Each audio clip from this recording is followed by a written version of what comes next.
في أول الشهر خصموا لك 2000 جنيه عشان الكي بي ايز ما جبتهاش. في نص الشهر قعدوك في الابريزل وقالوا لك الأداء مش قد التوقعات. وآخر الشهر جالك المدير وقال لك بكل برود البرفورمانس بتاعك مش مرضي، شوف لك شركة تانية. فتقول لهم ايه ده؟ هو ايه البرفورمانس؟ وايه الابريزل؟ والكي بي ايز دي جت منين اصلا؟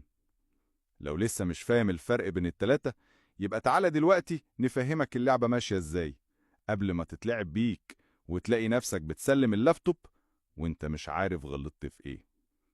عشان نقرب لك الموضوع، طالبين منك تتخيل نفسك عربية. يا حبيب اخوك فيهاش حاجة، عربية تسلا يا سيدي، عشان انت والحاج ايلون ماسك تكونوا راضيين عننا. بيرفورمانس، الأداء، ده أسلوب سواقة العربية نفسها، ماشية ازاي، رايحة فين، على سرعة كام، ومتحكم في العربية كويس ولا لأ. أبريزل، تقييم الأداء، يشبه فحص العربية الدوري اللي من خلاله بتشوف العربية فيها ايه، وايه اللي محتاج يتصلح، وايه اللي سليم وماشي تمام. KPIs، مؤشرات الأداء، زي عدادات العربية اللي بتعرفك انت ماشي بسرعة كام، والبنزين فاضل فيه قد ايه، والحرارة عاملة ايه. فهمت حاجة؟ طب روح اعمل لنا 2 قهوة فرنساوي واسمع الكلمتين دول. أولا، إدارة الأداء، كل شركة نفسها تحقق توقعات العملاء بتاعتها، وكمان المديرين بيحبوا يشوفوا الشغل هيمشي ازاي.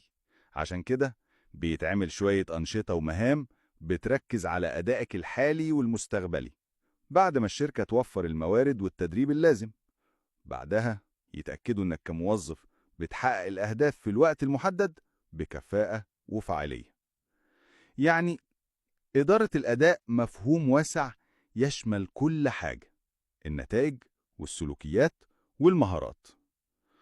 مثلا لو حضرتك موظف مبيعات، إدارة الأداء مش بتهتم بعدد الصفقات اللي انت عملتها بس، لأ، كمان بتهتم بجودة الشغل والتزامك بمواعيد شغلك وعلاقاتك بزملاء. ثانيا، تقييم الأداء، عملية تقييم شاملة لأداء حضرتك خلال فترة زمنية محددة، عشان يتحدد نقط القوة والضعف في شغلك. ودي بتبقى بينك وبين مديرك، بيقعد معاك ويسألك عن إنجازاتك وتحدياتك، ويقيم مهاراتك في التواصل والعمل الجماعي وحل المشكلات. من الآخر، ده تقرير مفصل عن شغلك ماشي إزاي وإيه اللي محتاج يتظبط، وبناء عليه بتتخذ شوية قرارات تخصك، زي التدريب، الترقيات، والمكافآت. Key Performance Indicator، مؤشرات الأداء الرئيسية، هي الأرقام والبيانات اللي بتستخدمها شركتك عشان تقيم أدائك وكفاءتك بشكل موضوعي وشفاف. وعشان الموضوع يمشي صح، لازم تكون مؤشرات قابلة للقياس والتحقيق، ومحددة بناء على الهدف المطلوب. مثلا لو انت شغال في المبيعات، الكي بي اي بتاعتك بتبقى ارقام واضحة بتقولك انت عملت ايه بالظبط، زي عدد الصفقات اللي قفلتها في الشهر، او قيمة المبيعات اللي حققتها، او نسبة رضا العملاء. يعني بالبلدي كده، البرفورمانس ادائك العام، يعني الهدف النهائي اللي كلنا بنسعى عليه. الابريزل بيوضح الاداء بتاعك. الكي بي ايز هي المعايير اللي بيتم بيها قياس الاداء. الخلاصة، قبل ما يتحسب لك خصم أو يقولوا لك أدائك مش عاجبنا، افهم الأول هما بيقيسوا إيه وليه، وبيستخدموا أي مصطلح في إيه.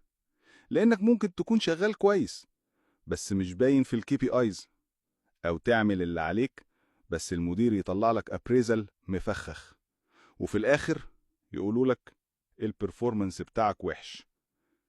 افهم التلاتة وخلي عدادك شغال، ويا رب محدش يركنك على الجنب.